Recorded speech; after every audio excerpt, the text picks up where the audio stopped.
Welcome. I'm Rusty, a private investigator. Join me on Truth in Shadows as we embark on a journey to uncover the truth together. Let's dive into the mysterious and expose the hidden realities. The plea for help. It was a sweltering summer day in Pensacola, Florida, the kind where the humidity hangs heavy in the air and the sun beats down with relentless intensity. I was at my desk, sifting through a pile of case files, when the message popped up in my inbox. The subject line simply read, Taylor Wright. I clicked it open, and a wave of unease washed over me. The email was from a woman named Cassandra, pleading for help in finding her missing girlfriend. Taylor, she explained, had vanished without a trace, and the police seemed to be hitting a wall. As I scrolled through the details, a former cop turned private investigator, a messy divorce, whispers of hidden money, and a best friend with a suspicious alibi, I felt a familiar pull. This wasn't just another case, it was happening in my own backyard. And something about it, the desperation in Cassandra's words, the unanswered questions swirling around Taylor's disappearance, struck a chord deep within me. Perhaps it was the fact that Taylor was a fellow investigator, someone who shared my passion for uncovering the truth. Or maybe it was the sense of injustice, the feeling that someone was getting away with something terrible. Whatever the reason, I knew I had to get involved. I felt a surge of adrenaline, a sense of purpose that I hadn't felt in a long time. This was more than just a case, it was a calling. I was meant to find Taylor Wright, to bring her justice, and to expose the truth, no matter how dark or dangerous it might be. I immediately responded to Cassandra's email, expressing my condolences and offering my assistance. I assured her that I would do everything in my power to help find Taylor and bring those responsible to justice. I could sense her relief through her words as she thanked me profusely and provided me with more details about Taylor's disappearance. Unveiling the layers of Taylor Wright.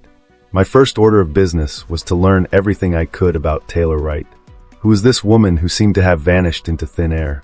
I scoured the internet, piecing together her story from news articles, social media posts, and public records. I even delved into the depths of the dark web, searching for any trace of her digital footprint. Taylor, I discovered, was a complex character. A former police officer with a passion for justice, she had transitioned to private investigation, taking on cases that challenged her intellect and sense of right and wrong. She was known for her tenacity, her sharp mind, and her willingness to go the extra mile for her clients. She was a force to be reckoned with, a woman who wasn't afraid to stand up for what she believed in. But her personal life was a tangled web of relationships, financial struggles, and legal battles. A bitter divorce from her ex-husband, Jeff, had left her fighting for custody of their son, Drake, and facing accusations of financial impropriety. She seemed to be caught in a web of deceit, her life a series of contradictions and unanswered questions. I dug deeper, exploring the court records from her divorce proceedings. The documents painted a picture of a contentious separation, with allegations of infidelity, hidden assets, and even violence. Taylor seemed to be caught in a downward spiral, her life unraveling amidst a storm of legal and financial troubles. I found myself drawn to Taylor's story, fascinated by her strength and resilience in the face of adversity. She was a fighter, a survivor, and I couldn't help but admire her determination to overcome the challenges life had thrown her way. I reached out to Cassandra, Taylor's girlfriend, and Jeff, her ex-husband. Both were distraught, each painting a picture of Taylor that was both familiar and contradictory. Cassandra described a loving, passionate woman who was fiercely loyal and determined to get her life back on track. She spoke of their plans for the future, their dreams of building a life together, and the deep connection they shared. Jeff, on the other hand, spoke of a manipulative and deceitful woman who had caused him immense pain and financial hardship. He described her as a skilled liar, someone who could charm her way into anyone's trust and then exploit them for her own gain. He believed she had stolen money from him during their marriage and was hiding it from the court. The more I learned, the more intrigued I became. Who was the real Taylor Wright? Was she the loving partner Cassandra described, or the cunning manipulator Jeff portrayed? And what had truly happened to her? Ashley MacArthur, friend or foe? As I delved deeper into the case, one name kept popping up, Ashley MacArthur. Taylor's best friend, a former crime scene investigator, and the last person to see her alive. According to Ashley, Taylor had simply vanished after a day of running errands and riding horses. But something about her story didn't sit right. I started digging into Ashley's background, She came from a wealthy family, her parents owning a successful amusement and gaming company. She had enjoyed a privileged upbringing, attending private schools and enjoying a comfortable lifestyle. She had worked as a crime scene investigator for the Escambia County Sheriff's Office, but had left after a back injury. Now, she was a private investigator, working alongside her husband, Zachary "Rusty" MacArthur. The coincidence of our shared nickname gave me a slight chill. I discovered that Ashley had been accused of stealing money from a local bar where her company had installed gaming machines. There were also whispers of financial troubles and a possible gambling problem. It seemed that beneath her polished exterior, Ashley was harboring secrets of her own. Could this be the motive behind Taylor's disappearance? Had Taylor stumbled upon something she shouldn't have, something that threatened Ashley's carefully constructed facade? Perhaps Taylor had discovered Ashley's financial misdeeds, or had become entangled in her web of lies. The possibilities swirled in my mind, each more sinister than the last. I started to see Ashley in a new light. Her seemingly perfect life, her successful career, her charming personality, it all felt like a carefully crafted illusion. I wondered what dark secrets lurked beneath the surface, what demons she might be hiding from the world. A face-to-face with Ashley. I decided to pay Ashley a visit. I showed up at her house unannounced, introducing myself as a blogger interested in writing about Taylor's case. Ashley was surprisingly welcoming, inviting me in and offering me a drink. She seemed eager to talk about Taylor, almost too eager. She spoke about Taylor with a mix of sadness and frustration, painting a picture of a troubled woman who had been spiraling out of control. She described Taylor's drug use, her erratic behavior, and her tendency to make impulsive decisions. She even hinted that Taylor might have run away to avoid her legal problems. But as I pressed her for details about the day Taylor disappeared, I noticed inconsistencies in her story. She claimed they had spent the day running errands and riding horses, but surveillance footage placed her at a convenience store buying concrete mix. She also couldn't seem to remember the address of her aunt's property, a place she claimed to have visited with Taylor that day. I watched her closely, observing her body language, the subtle shifts in her eyes, the way she fidgeted with her hands. She was nervous, evasive, and clearly uncomfortable with my line of questioning. Her carefully constructed facade was starting to crack. My suspicions were growing. Ashley MacArthur was hiding something, and I was determined to uncover the truth. Deeper into the rabbit hole, with a growing sense of unease and a burning curiosity, I plunged headfirst into the labyrinth of Taylor Wright's life. Cassandra had provided me with a treasure trove of information, photos, timelines, and even screenshots of text messages between Taylor and Ashley. I meticulously organized the materials, creating a visual map of Taylor's final days, searching for patterns, anomalies, and any clues that might lead me to her whereabouts. I scrutinized the photos, studying Taylor's face, her expressions, her body language. I tried to get a sense of who she was, what she was feeling, and what might have led her to this point. I noticed a spark of defiance in her eyes, a hint of vulnerability beneath her tough exterior. She was a woman who had faced her share of challenges, but she wasn't one to back down from a fight. The timeline Cassandra provided was detailed and comprehensive, outlining Taylor's movements in the days leading up to her disappearance. I cross-referenced it with the information I had gathered from public records and social media, looking for any discrepancies or inconsistencies. The text messages between Taylor and Ashley were particularly revealing. They showed a complex relationship, a mix of friendship, financial entanglement, and underlying tension. Taylor seemed to be increasingly desperate to retrieve the money she had entrusted to Ashley, while Ashley was evasive and dismissive, offering excuses and delaying tactics. I could sense a growing sense of frustration and distrust in Taylor's messages, a feeling that she was being betrayed by the person she thought she could rely on. I spent hours analyzing the text messages, dissecting each word, each emoji, each punctuation mark. I was looking for hidden meanings, coded messages, anything that might shed light on Taylor's disappearance. I even consulted with a forensic linguist, hoping to gain further insights into the communication patterns between Taylor and Ashley. The Pensacola connection. As I delved deeper into the case, I realized that Pensacola was more than just a backdrop to this story. It was a character in its own right. This vibrant coastal city, with its rich history and diverse community, had a dark underbelly, a hidden world of crime and corruption that I was only beginning to glimpse. I started exploring Pensacola's criminal underworld, researching local gangs, organized crime syndicates, and known criminals. I was looking for any connections to Taylor's case, any indication that she might have crossed paths with dangerous individuals or become entangled in something beyond her control. I also started paying closer attention to the local news, scouring the crime reports for any incidents that might be related to Taylor's disappearance. I was looking for patterns, connections, anything that might provide a lead. I even started frequenting local bars and coffee shops, listening to conversations, picking up on rumors, and trying to get a feel for the pulse of the city. I was immersing myself in Pensacola's underbelly, hoping to uncover the secrets that lay hidden beneath its sunny facade. The weight of responsibility. As my investigation progressed, I felt the weight of responsibility bearing down on me. Cassandra had placed her trust in me, believing that I could help find Taylor. I couldn't let her down. I spent countless nights tossing and turning, my mind racing with theories and possibilities. I was haunted by the image of Taylor, her face etched in my memory, her fate uncertain. I felt a deep sense of empathy for her loved ones, for the pain and anguish they must be enduring. I knew that I had to find Taylor, not just for Cassandra's sake, but for the sake of justice, for the sake of all those who had been wronged and silenced. I was determined to use my skills and resources to bring her story to light and to hold those responsible accountable for their actions. The shadow of doubt. Despite my determination, a nagging doubt began to creep into my mind. Was I in over my head? Was this case too big for me to handle? I was just a blogger, an amateur sleuth, with no formal training or experience in law enforcement. I started to question my abilities, my judgment, my very sanity. Was I chasing shadows? Was I letting my imagination run wild? Was I becoming obsessed with this case to the point of losing touch with reality? But then I would remember Cassandra's plea for help, the desperation in her voice, the unwavering belief that I could make a difference. I would remember Taylor's face, her spirit, her fight for justice. And I would know that I couldn't give up, not now, not when I was so close to the truth. I pushed aside my doubts, steeling my resolve.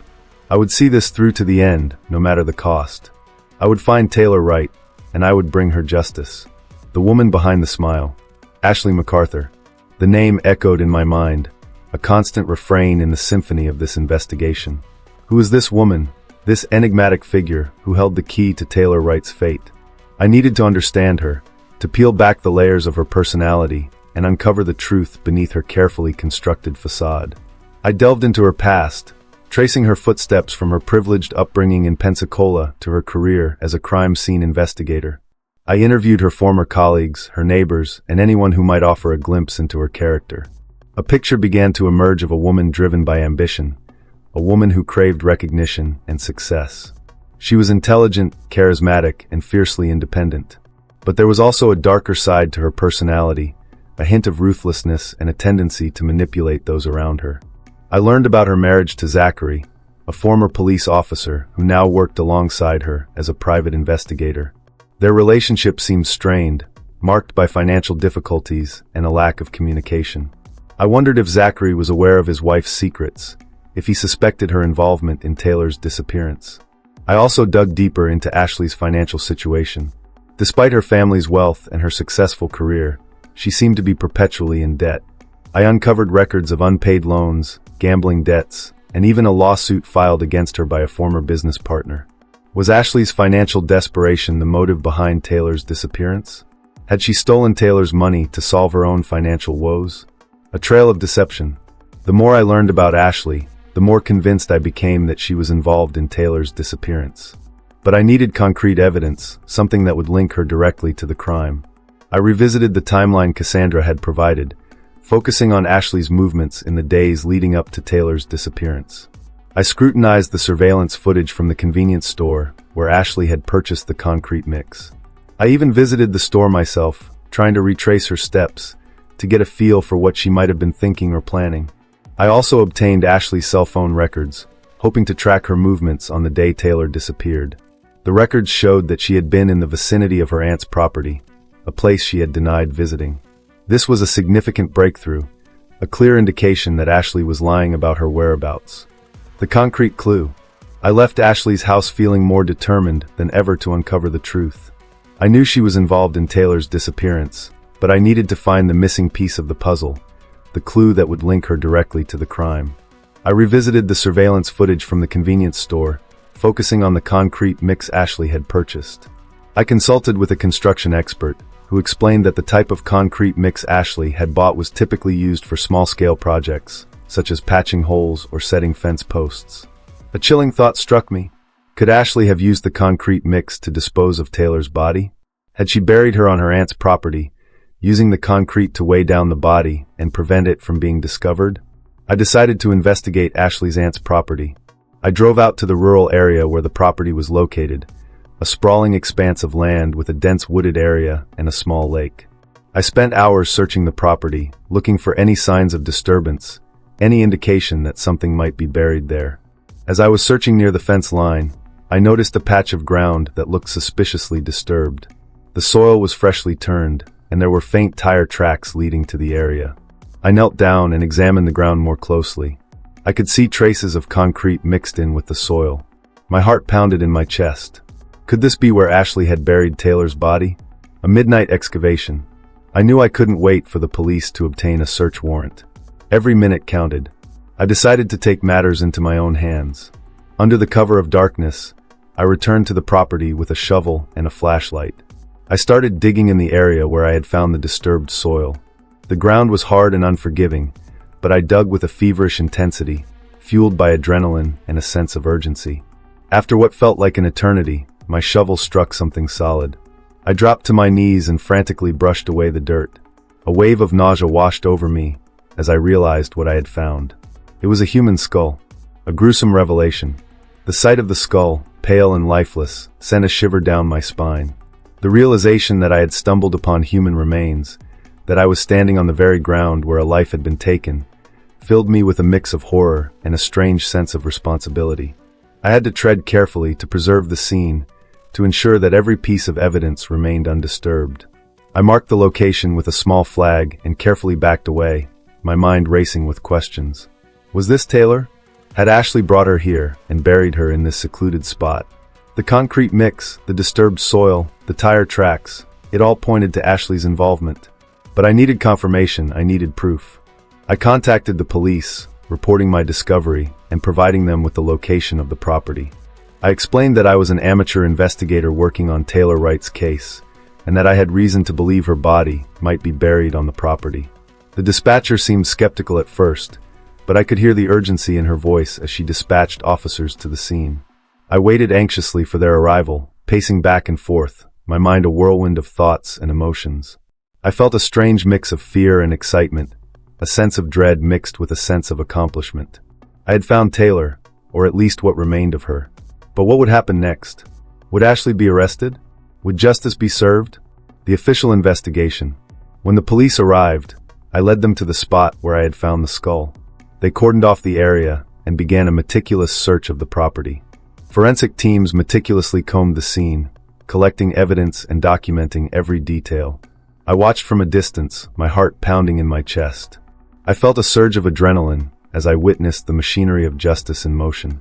The police were taking this seriously. They were going to find Taylor, and they were going to find out who was responsible for her death. As the sun began to rise, casting a pale light over the scene, the police made a grim announcement. They had found Taylor's body. It was buried in a shallow grave, wrapped in a multicolored hammock, just as I had suspected. The concrete mix Ashley had purchased was used to weigh down the body and prevent it from being discovered. The news of Taylor's discovery sent shockwaves through the community. The once quiet town of Pensacola was now the center of a media frenzy. Reporters swarmed the area, eager to get the latest scoop on the case. I found myself thrust into the spotlight, my blog gaining even more attention as the details of my involvement in the case emerged. I was contacted by numerous news outlets, all eager to interview me about my role in finding Taylor's body. I agreed to a few select interviews, hoping to use my platform to raise awareness about the case and to keep the pressure on the police to bring Ashley to justice. Facing Ashley. With Taylor's body found and the evidence mounting against Ashley, I knew it was only a matter of time before she was arrested. I decided to confront her one last time, to give her a chance to explain herself, to confess her crimes. I went to her house, but she refused to answer the door. I left a message on her phone, telling her that I knew what she had done and that she couldn't hide from the truth any longer. A few hours later, I received a call from Ashley. Her voice was trembling, filled with fear and desperation. She begged me to meet her, to hear her side of the story. I agreed to meet her at a secluded park near the beach. As I waited for her arrival, I felt a mix of emotions: anger, sadness, and a strange sense of pity for the woman who had thrown her life away. When Ashley arrived, she looked haggard and defeated. She confessed to killing Taylor, explaining that she had been driven by desperation and fear. She had stolen Taylor's money to solve her own financial problems, and when Taylor had threatened to expose her, she had panicked and killed her. I listened to her confession, my heart heavy with sadness. Ashley was a woman who had made terrible choices that had led to the tragic death of her friend. But I couldn't help but feel a sense of sympathy for her, for the desperation that had driven her to such extreme measures. The arrest. After Ashley's confession, I contacted the police and informed them of her whereabouts. They arrived shortly after and arrested her on suspicion of murder. As I watched Ashley being led away in handcuffs, I felt a sense of closure. Taylor's killer had been caught, and justice would be served. But I also felt a profound sadness for the loss of life, for the pain and suffering that this tragedy had caused. I knew that Taylor's story would stay with me forever, a reminder of the darkness that can lurk beneath the surface of even the most seemingly ordinary lives. The aftermath. The discovery of Taylor's remains sent shockwaves through Pensacola. The once familiar streets now seemed to hold a sinister undercurrent, a chilling reminder of the darkness lurking beneath the surface of this seemingly idyllic coastal town. The media frenzy surrounding the case intensified, with reporters camped outside the courthouse and Ashley's home, hungry for every gruesome detail. I found myself caught in the whirlwind, fielding calls from journalists, giving interviews, and trying to navigate the sudden surge of attention. My blog traffic skyrocketed, with readers eager for my insights and analysis of the unfolding events. I felt a strange mix of satisfaction and unease, proud of my role in uncovering the truth, but also acutely aware of the tragedy that had unfolded. Cassandra, understandably, was devastated. The confirmation of Taylor's death shattered her hopes and plunged her into a deep grief.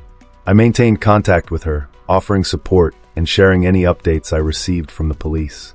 She was grateful for my involvement, seeing me as a beacon of hope in her darkest hour. The trial of Ashley MacArthur. The trial of Ashley MacArthur was a media spectacle.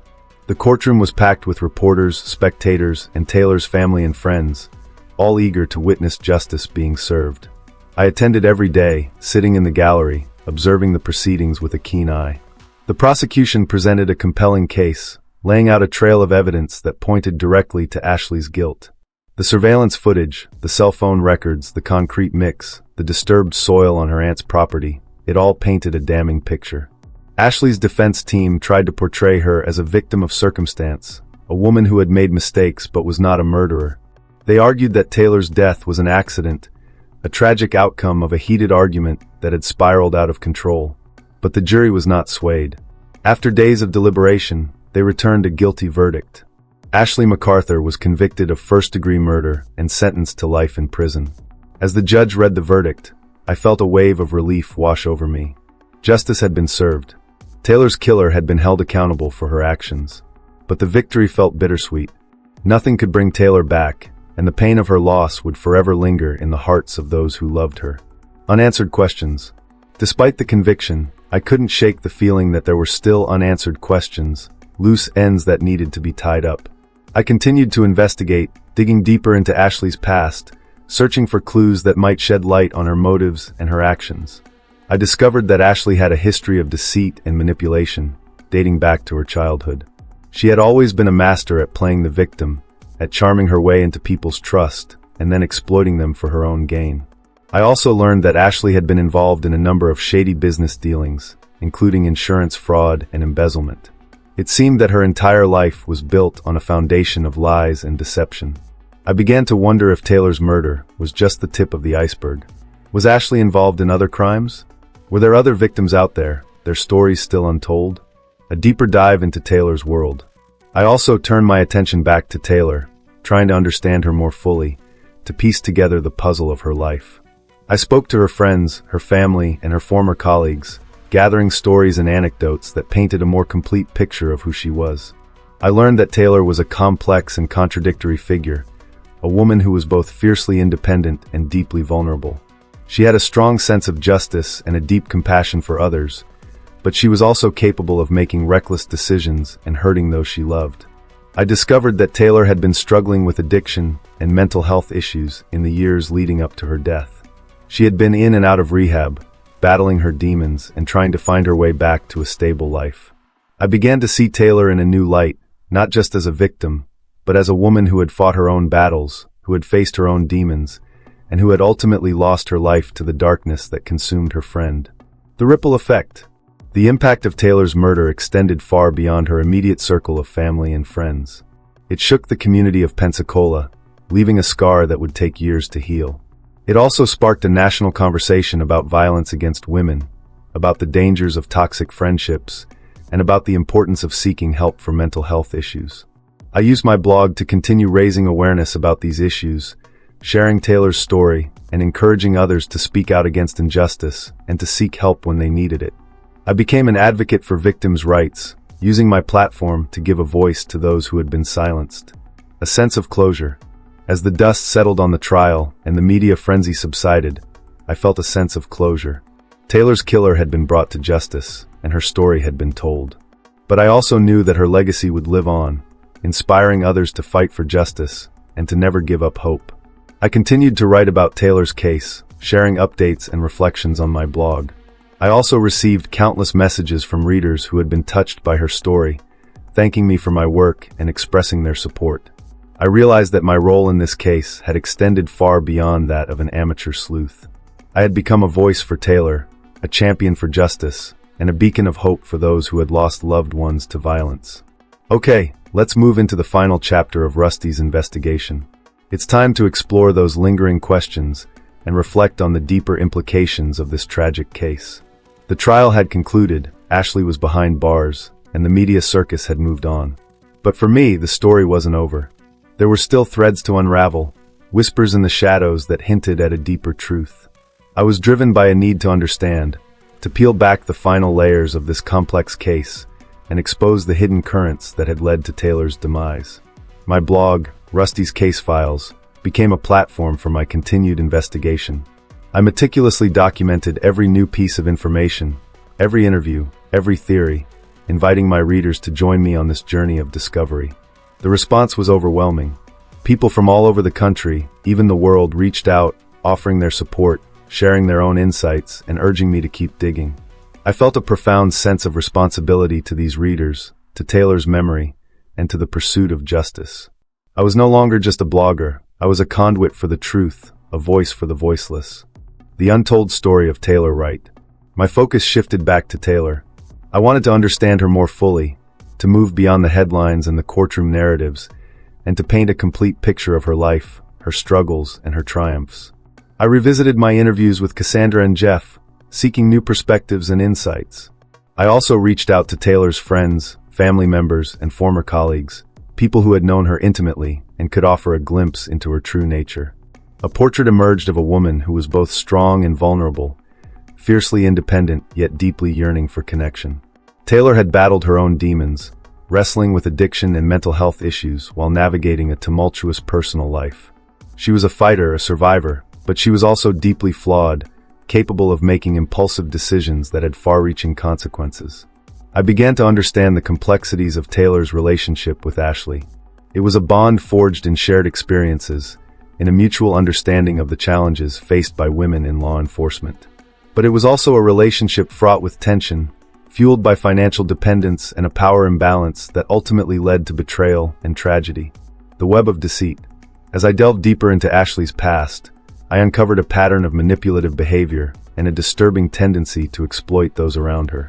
She had a knack for presenting herself as a victim, garnering sympathy and support while concealing her true intentions. I discovered that Ashley had a long history of financial problems, despite her family's wealth.